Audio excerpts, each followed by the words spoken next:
ಮೊದಲಿಗೆ ಬಾಯಲ್ಲಿ ಒಂದು 3 ರಿಂದ 4 ಟೇಬಲ್ ಸ್ಪೂನ್ ಅಷ್ಟು ಆಯಿಲ್ ಹಾಕೊಂಡಿದ್ದೀನಿ. ಇವಾಗ ಪನ್ನೀರ್ನೆಲ್ಲ ನೀಟಾಗಿ ಫ್ರೈ ಮಾಡ್ಕೊಳ್ಳೋಣ. ಮೊದಲು ಎಣ್ಣೆ ಕಾಯಿಲಿ.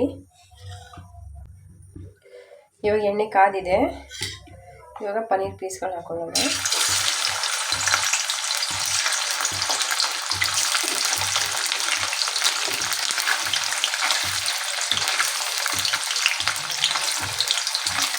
ನೀಟಾಗಿ ಫ್ರೈ ಮಾಡ್ಕೊಳ್ಳಿ. ಎರಡು ಕಡೆಗೆ ಗೋಲ್ಡನ್ ಕಲರ್ ಬರೋ ತನಕ ಒಂಚೂರು ಲೈಟಾಗಿ ಫ್ರೈ ಮಾಡ್ಕೊಳ್ಳಿ.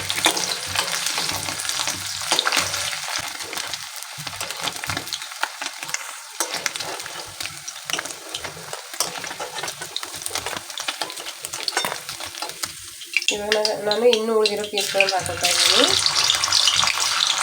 ನೀವು ಬೇಕಾದರೆ ಜಾಸ್ತಿ ಎಣ್ಣೆ ಹಾಕ್ಕೊಂಡು ಒಮ್ಮೆ ಬೇಕಾದರೆ ಎಲ್ಲ ಪೀಸ್ಗಳನ್ನು ಕಟ್ಕೊಬೋದು.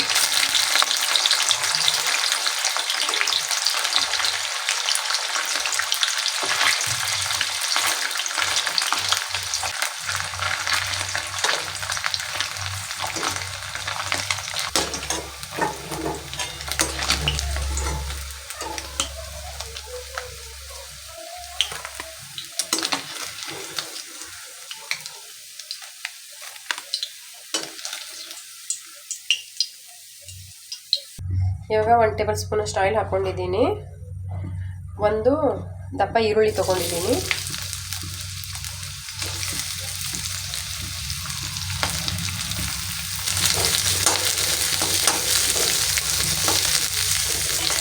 ಹಾಗೆ ಮೀಡಿಯಮ್ ಸೈಜು 2 ಟೊಮ್ಯಾಟೊ ತೊಗೊಂಡಿದ್ದೀನಿ.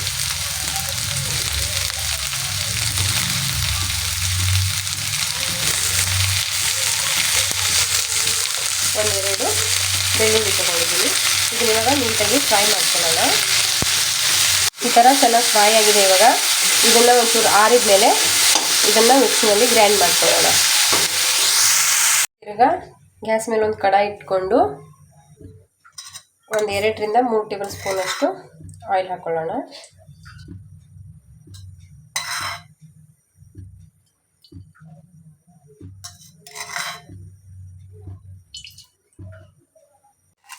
ಸ್ವಲ್ಪ ಜೀರಿಗೆ, ಹಾಗೆ ಒಂದು ಈರುಳ್ಳಿ,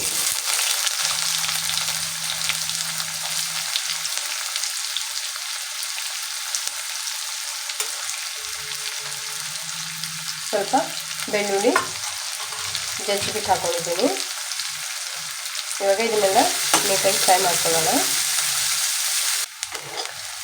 ಈರುಳ್ಳಿ ಎಲ್ಲ ಒಂಚೂರು ಲೈಟಾಗಿ ಕೆಂಪಗಾದ್ಮೇಲೆ ಆವಾಗಲೇ ಹುರ್ಕೊಂಡಿದ್ವಲ್ಲ ಟೊಮೆಟೊ ಮತ್ತು ಈರುಳ್ಳಿ, ಆ ಪೇಸ್ಟ್ನ ಹಾಕೊಳ್ಳೋಣ.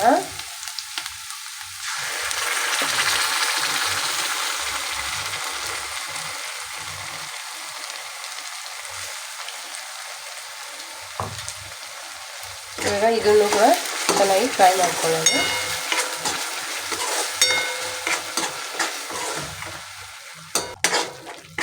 ಇದನ್ನು ಚೆನ್ನಾಗಿ ಫ್ರೈ ಮಾಡ್ಕೊಂಡಾದ್ಮೇಲೆ ಒಂದು ಬೌಲಷ್ಟು ಗ್ರೀನ್ ಬಟಾಣಿ ತೊಗೊಂಡಿದ್ದೀನಿ. ಅದನ್ನು ಹಾಕೊಳ್ಳೋಣ.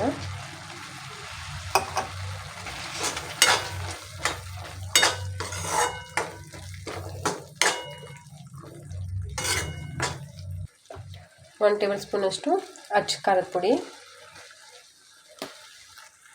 ಒಂದು ಅರ್ಧ ಟೇಬಲ್ ಸ್ಪೂನ್ ಅಷ್ಟು ಅರಿಶಿನ, ರುಚಿಗೆ ತಕ್ಕಷ್ಟು ಉಪ್ಪು,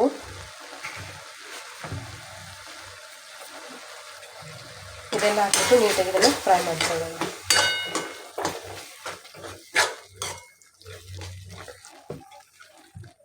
ಆವಾಗಲೇ ಫ್ರೈ ಮಾಡಿ ಇಟ್ಕೊಂಡಿದ್ವಲ್ಲ ಪನ್ನೀರು, ಇದನ್ನು ಕೂಡ ಹಾಕೊಳ್ಳೋಣ. ಚೆನ್ನಾಗಿ ಕಲಿಸ್ಕೊಳ್ಳಿ.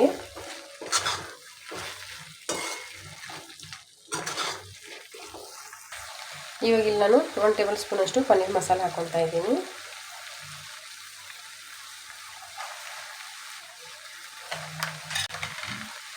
ಚೆನ್ನಾಗಿ ಕಲಿಸ್ಕೊಳ್ಳೋಣ. ಇವಾಗ ನೋಡಿಕೊಂಡು ನಿಮಗೆ ಗ್ರೇವಿ ಜಾಸ್ತಿ ಬೇಕಾ ಕಮ್ಮಿ ಬೇಕಾ ನೋಡಿಕೊಂಡು ಇದಕ್ಕೆ ನೀರು ಹಾಕ್ಕೊಳ್ಳಿ. ಅವಾಗೆ ಮಿಕ್ಸಿನಲ್ಲಿ ರುಬ್ಕೊಂಡಿದ್ವಲ್ಲ ಟೊಮೆಟೊ ಮತ್ತು ಈರುಳ್ಳಿ ಪೇಸ್ಟು, ಆ ಮಿಕ್ಸಿ ಜಾರ್ ಒಳಗಡೆ ಒಂದು ಅರ್ಧ ಲೋಟದಷ್ಟು ನೀರು ಹಾಕ್ಕೊಂಡು ಅದನ್ನೇ ಹಾಕ್ಕೊತಾ ಇದ್ದೀನಿ. ನೀವು ನೋಡಿಕೊಂಡು ಗ್ರೇವಿ ಜಾಸ್ತಿ ಬೇಕಾ ಕಮ್ಮಿ ಬೇಕಾ ನೋಡಿಕೊಂಡು ನೀರು ಹಾಕ್ಕೊಳ್ಳಿ. ಇವಾಗ ಇದನ್ನು ನೀಟಾಗಿ ಕಲಿಸ್ಬಿಟ್ಟು ಬೇಯಿಸಿಟ್ಬಿಡೋಣ. ಇವಾಗ ಇದ್ರ ಮುಚ್ಚಳ ಮುಚ್ಚಿಬಿಟ್ಟು ಒಂದು 5 ರಿಂದ 10 ನಿಮಿಷ ಇದನ್ನು ಚೆನ್ನಾಗಿ ಬೇಯಿಸ್ಕೊಳ್ಳೋಣ.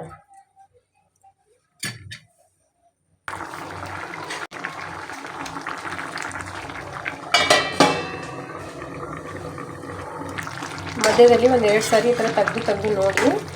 ನಿಮ್ಗೇನಾದರೂ ಅವಶ್ಯಕತೆ ಇದೆ ಅನಿಸಿದ್ರೆ ಇನ್ನೂ ಒಂದು ಸ್ವಲ್ಪ ನೀರು ಹಾಕ್ಕೊಳ್ಳಿ. ಇವಾಗ ಇದು ಬೆಂದಿದೆ ಎಲ್ಲ ತೆಗೆದ್ಬಿಟ್ಟು ನೋಡೋಣ.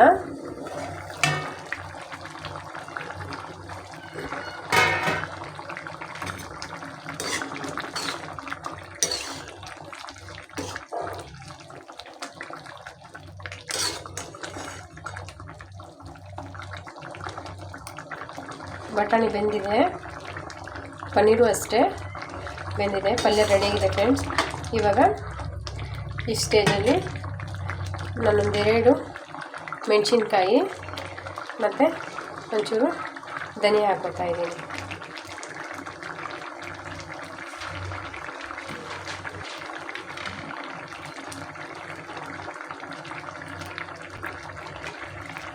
ಇವಾಗ ಇದನ್ನು ನೀಟಾಗಿ ಕಲಿಸ್ಬಿಟ್ಟು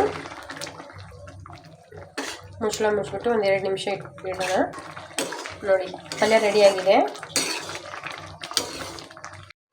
ಬಿಸಿ ಬಿಸಿ ಮಟರ್ ಪನ್ನೀರ್ ಪಲ್ಯ ರೆಡಿಯಾಗಿದೆ ಫ್ರೆಂಡ್ಸ್.